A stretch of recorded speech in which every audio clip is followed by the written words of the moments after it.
learn and adapt. Ultimately, it was the president himself who squandered those chances. A classic case of reaping what one sows.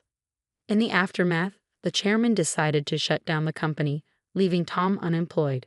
The president's wife attempted to sell corrective underwear, but it didn't succeed. They faced legal issues for aggressive sales tactics and were eventually arrested for involvement in a pyramid scheme. When Kelly returned to her parents' home, she found boxes of unsold underwear left behind. As for the daughter, she found employment elsewhere, although the specifics are unknown. I now work happily at Kelly's and the site manager's new company. I cherish my relationships with others and strive to live authentically each day. Eyes darting around the lobby. Mom, I need to tell you something, Emma began, wringing her hands. James's family, they've made some changes to the seating arrangements. Sarah's stomach tightened. She'd been expecting something like this ever since James's mother, Patricia Thompson, had taken over the wedding planning. What kind of changes? They've moved you to the back table, Emma said quickly, the words tumbling out. Near the kitchen entrance. Patricia says it's because of the photographer's setup. But she trailed off, unable to meet her mother's eyes. Before Sarah could respond, a sharp voice cut through their conversation. Emma, what are you doing down here? We need you in the bridal suite immediately. Patricia Thompson strode across the lobby, her designer heels clicking against the marble floor. Her eyes swept over Sarah with barely concealed disdain. Oh, you're here. Sarah straightened her spine. Hello, Patricia. The hotel looks lovely. Patricia's lips curved into a cold smile. Yes, well, we wanted everything to be perfect for James and Emma. Speaking of which, she turned to Emma. Darling, your hair appointment was scheduled for 10 minutes ago. You don't want to keep everyone waiting. Emma hesitated, looking between her mother and future mother-in-law. Mom, I'm sorry about. Go on, Sarah said gently. It's your day. Don't worry about me. As Emma hurried away, Patricia's facade dropped. Listen, she said, her voice low and cutting. I know Emma insisted on having you here, but let's be clear, you don't fit in with our crowd. The Thompsons have a certain reputation to maintain. Sarah kept her voice steady. I'm here for my daughter. Yes, and you can support her from the back of the room. We don't need your modest circumstances ruining the wedding photos. I'm sure you understand. Patricia's smile was sharp as glass. Oh, and we've arranged for the staff meals to be served at your table. It seemed appropriate. With that, Patricia turned and walked away, leaving Sarah standing alone in the vast lobby. For a moment, she allowed herself to feel the full weight of the humiliation. She thought about the extra shifts she picked up at the hospital, working as a nurse to help pay for Emma's education. About the nights she'd spent helping Emma study for her medical school entrance exams, proud beyond words when she'd been accepted. Now her daughter was marrying into the Thompson family, owners of the largest hospital network in the state, and suddenly Sarah's decades of hard work meant nothing. She found her way to the ballroom, where the wedding would take place in a few hours. The space was stunning. Crystal chandeliers caught the light, fresh flowers adorned every table, and a string quartet was setting up in the corner. But as she walked toward the back of the room, she saw it, her table, partially hidden behind a large pillar right next to the swinging kitchen doors. Mrs. Martinez? A young woman in hotel staff uniform approached her. I'm Jenny from Event Services. We were told you'd be seated here. Sarah nodded, noticing the sympathy in Jenny's eyes. That's right. The thing is, Jenny lowered her voice, glancing around. I wanted to let you know, while the staff here, we all know who you are. My sister was at County General last year when you worked that terrible 30-hour shift during the crisis. You saved her life. Sarah blinked in surprise. She remembered that night. A massive pileup on the highway had overwhelmed the hospital. She'd stayed long past her shift, working until she could barely stand. Jenny continued, we think it's wrong how they're treating you, and we wanted you to know, if you need anything, just ask. The whole staff is on your side. For a moment, Sarah stood there, processing Jenny's words. Then she remembered something that could change everything. She reached into her purse and pulled out her phone. Actually, she said, a small smile playing at her lips, there is something you could help me with, but first, I need to make a call. As she dialed a familiar number, Sarah watched the Thompson family sweeping through the ballroom, directing staff and making demands. Patricia was at the center of it all, gesturing dramatically about some perceived flaw in the table settings. "Hello, Marcus. It's Sarah Martinez. Remember that favor you owe me? I think it's time to cash it in." The next 2 hours passed in a blur of activity. Sarah watched from her corner as the ballroom filled with guests, all dressed in designer clothes and dripping with jewelry. She couldn't help but notice how the Thompson family greeted each arrival with elaborate embraces and air kisses, at least until they spotted her. "Is that her?" She overheard one woman whisper to Patricia, "The mother who works as a nurse." Patricia's response was just loud enough to carry. "Yes, unfortunately. But don't worry, we've managed to keep her out of sight. Can't have anything spoiling James's big day." Sarah checked her watch. Any minute now.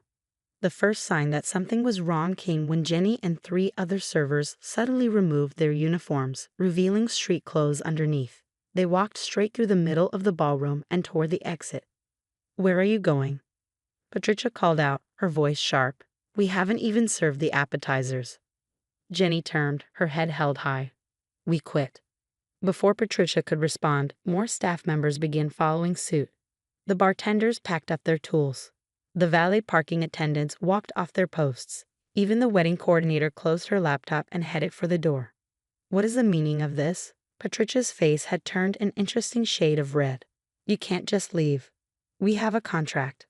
"Actually," a deep voice said from the doorway, "they can." Marcus Chen, CEO of the hotel chain, walked into the ballroom.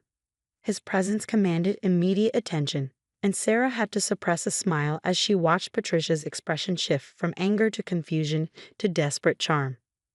"Mr. Chen." Patricia hurried forward. "There must be some mistake. We booked this venue months ago, and now your staff is following my direct orders." Marcus finished for her. He turned to address the crowded room. "Ladies and gentlemen, I apologize, but the Grand Plaza will not be able to host this event today. All staff have been instructed to cease operations immediately." The ballroom erupted in chaos. Guests began murmuring. James's father was shouting about lawyers, and Emma, poor Emma, looked like she might faint. "Mom," Emma made her way through the crowd to Sarah's side.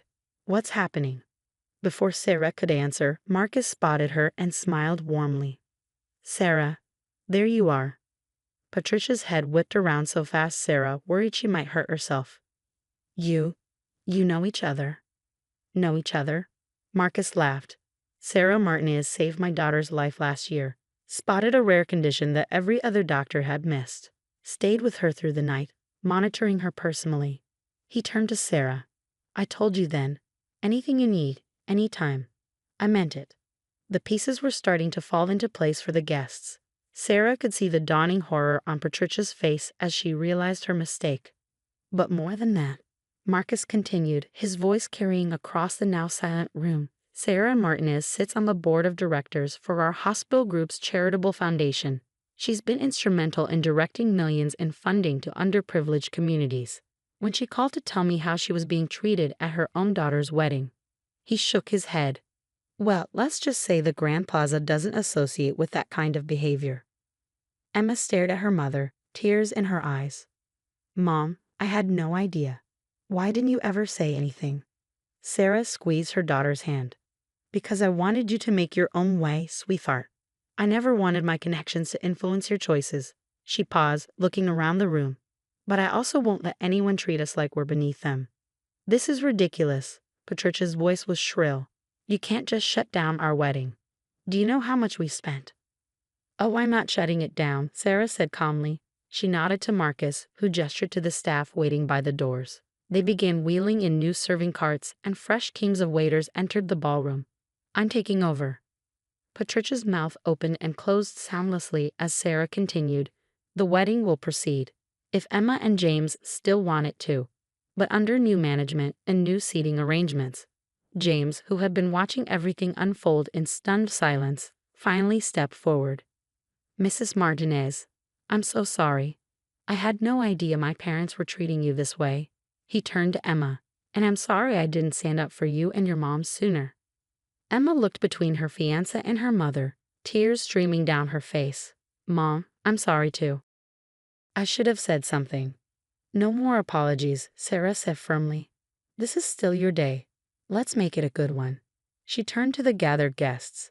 Everyone who'd like to stay and celebrate Emma and James's wedding is welcome, as long as they understand that in this room, everyone is equal. Everyone is family. The transformation that followed was remarkable.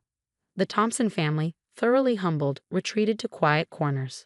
The other guests, free from the atmosphere of judgment and pretense, began to relax. And Emma was glowing with pride as she looked at her mother. As the ceremony began, slightly delayed but more genuine than it would have been, Sarah took her seat in the front row. Jenny, who had changed back into her uniform along with the other staff, caught her eye and winked. Sarah smiled, thinking about how different this day had turned out from what she'd expected. Sometimes the best revenge wasn't about getting even. It was about standing up and showing your true worth. But there was still one more surprise in store for everyone. As the reception began, Sarah watched the transformed atmosphere with quiet satisfaction. The string quartet played softly in the background while guests mingled freely, the former social hierarchies forgotten in the wake of the afternoon's revelations. Patricia Thompson sat at a table near the kitchen doors, the very one she'd assigned to Sarah, looking thoroughly deflated. Her husband Richard kept checking his phone, no doubt trying to assess the social damage of the day's events. Sarah almost felt sorry for them. Almost. Mrs. Martinez? James approached her table, looking nervous but determined. Could we talk privately for a moment? Sarah nodded, following her new son-in-law to a quiet corner of the ballroom. James took a deep breath before speaking. I want you to know, he began, that I've made some decisions. I'm stepping away from my family's hospital administration position. Sarah's eyebrows rose in surprise. James, that's not necessary. It is, he insisted. I've been thinking about this for a while, actually. I went into healthcare administration because it was expected, but he straightened his shoulders. I want to go to medical school, like Emma. I want to help people directly, the way you do. A warm smile spread across Sarah's face. Emma never told me that. I never told her, James admitted. I was afraid of disappointing my parents, but after seeing you today, how you handled everything with such grace and strength, I realized I've been living my life trying to please the wrong people. Before Sarah could respond, Marcus Chen appeared at her elbow. Sarah, there's someone here who'd like to speak with you. He gestured toward the ballroom entrance, where an elegant older woman stood waiting. Sarah's heart skipped a beat as she recognized Dr. Catherine Reynolds, the current health commissioner for the state. Sarah Martinez, Dr. Reynolds said warmly, approaching their group. I'm so glad I could make it, even if I am fashionably late. Patricia and Richard Thompson, who had been watching from their table, practically tripped over themselves rushing over. Commissioner Reynolds, Patricia gushed. What an unexpected honor. Save it, Patricia. The commissioner cut her off coolly. I'm here to speak with Sarah. She turned back to Sarah with a smile.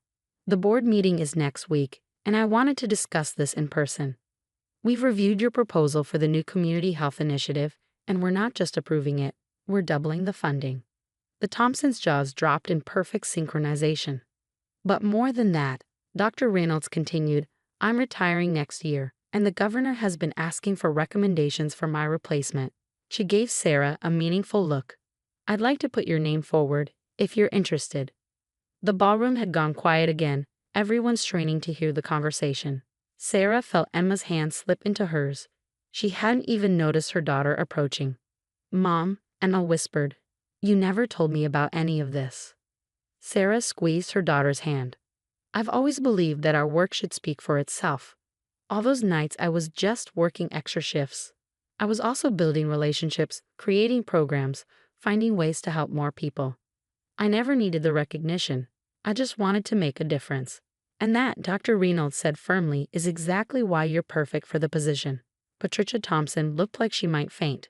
But she's just a nurse. Just a nurse? Dr. Reynolds raised an eyebrow.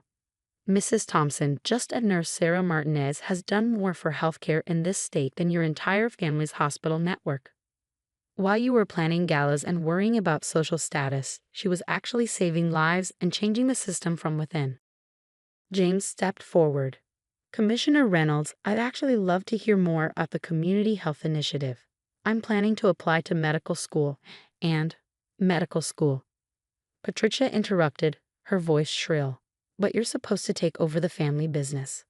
No, Mother, James said firmly. I'm going to make my own way, just like Emma did, just like Mrs. Martinez taught her to do. The reception continued into the evening, but with a distinctly different tone than anyone had expected. The Thompsons retreated to their table, their social cards thoroughly played. Meanwhile, Sarah found herself surrounded by guests eager to discuss her work and vision for the future of healthcare in their state. As she watched Emma and James share their first dance, Sarah reflected on how differently this day had turned out from what she feared. She hadn't set out to humiliate the Thompsons or prove her worth. She'd simply refused to be diminished by their prejudice. Jenny appeared at her side with a glass of champagne. You know, the young server said with a grin. When my sister told me about the nurse who saved her life, she said you were some kind of angel. I think you might actually be a ninja. Sarah laughed, accepting the champagne. Sometimes the best revenge isn't about getting even. It's about standing tall and letting your actions speak for themselves. Later that night, as the reception was winding down, Emma found her mother alone on the hotel's terrace, looking out at the city lights. Mom? Emma's voice was soft. I'm so sorry about everything. Not just today, but I've been pulling away from you, trying to fit into James's world. I forgot who I am, who you taught me to be. Sarah turned to her daughter, seeing not the bride in her expensive gown, but the little girl who used to fall asleep reading medical textbooks because she wanted to be just like her mom. You never have to apologize for trying to find your way, Sarah said, pulling her daughter into a hug. But remember, your value isn't in who you marry or what family you join. It's in what you do, how you treat people, and the difference you make in the world. Emma wiped away a tear, careful of her makeup. I know that now, more than ever. She paused, then added with a small smile, Health Commissioner Martinez. Sarah laughed. Let's not get ahead of ourselves. Why not? After today, I'd say anything is possible. As they stood there, mother and daughter looking out at the city together, Sarah felt a deep sense of peace. The Thompsons had tried to put her in her place, not realizing that she had built her own place, one of respect, dignity, and real accomplishment. The next morning, Sarah's phone buzzed with a text from Marcus. The staff can't stop talking about yesterday. You've become a legend at the Grand Plaza. Sarah smiled as she typed her reply. Sometimes the best revenge isn't revenge at all. It's living your truth and letting others learn from it. As she set her phone down, Sarah thought about all the paths that had led to this moment. Years of hard work, quiet dedication, and unwavering integrity had built a foundation that no amount of social snobbery could shake. The Thompsons had seen her as just a nurse, not realizing that every life she touched, every program she built, and every relationship she forged had created a legacy far more valuable than their superficial status. In the end, she hadn't needed to destroy them. She'd simply needed to stand in her own light and let the truth illuminate everything else. And as she prepared for another day at the hospital, commissioner's nomination or not, she still had patients who needed her. Sarah Martinez smiled, knowing that sometimes the greatest victory isn't in proving others wrong, but in proving yourself right.